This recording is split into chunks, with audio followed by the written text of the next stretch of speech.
I remember my grade 11 English teacher once said that death was the greatest mystery of life.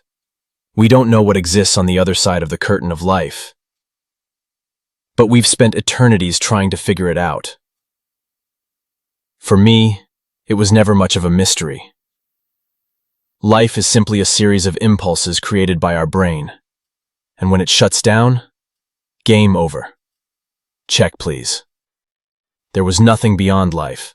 It's here today and gone tomorrow. At least, that's what I thought. Until I saw her. The woman who threw my whole life view in the trash. The black-veiled woman. After I graduated high school, my parents told me the free ride was over. I needed a job. Didn't matter what, as long as it paid. I found one. Landscaping at a cemetery. Decent pay, outdoors. My boss seemed relieved. Said people always quit within the first week. I thought it was the heat. Now I know. There was something else. On the third day, I saw her. She stood at a grave, veiled, sobbing. It seemed dramatic, until I saw the date on the tombstone. A 200-year-old grave. I figured it was an ancestor, maybe. Weird, but not terrifying. Until I saw her again.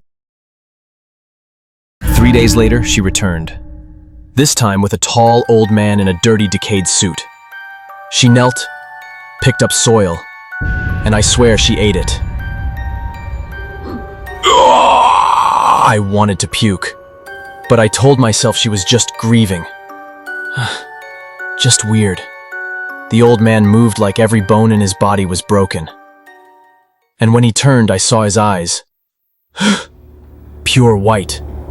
Blind, but searching. The woman touched his back. They walked away. She floated. He limped. I should have looked at the grave. Maybe I could have stopped what came next. A few days later, tragedy. A 10-year-old boy died in a freak accident. I attended the funeral, and so did they. She wasn't alone anymore. A little girl now stood with them, pale, hollow, same milky eyes. They didn't move, didn't blink, just stared at the casket. After the funeral, my boss and I filled in the grave. By moonrise, we were done. He offered a ride, but I chose to walk.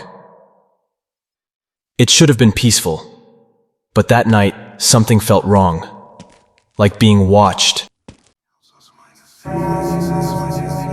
I followed the sound of whispers.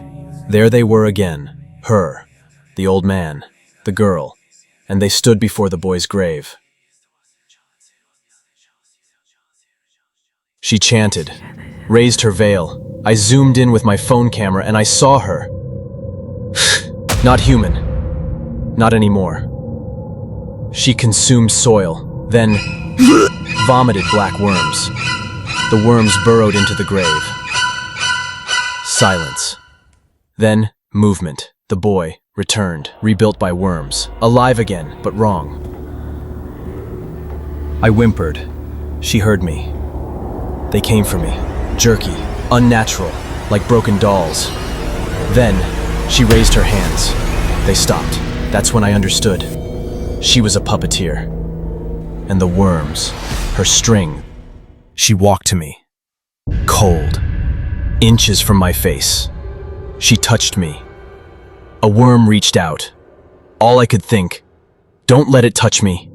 Please, kill me. Just don't let it touch me. She didn't. Instead, she smiled. A rotting, soul-stealing smile. Hissing. Shh. They walked away. Bones cracking. Flesh squishing. And I was alone. I quit the next day. My boss thinks I'm just lazy. But I don't care. I'll never tell the truth. Because if I ever speak of it again, one of those worms will find me, and it will crawl down my throat. Now, every time I pass a cemetery, I wonder how many are still buried. When I die, don't bury me. Burn me. That's the only way I'll ever rest in peace.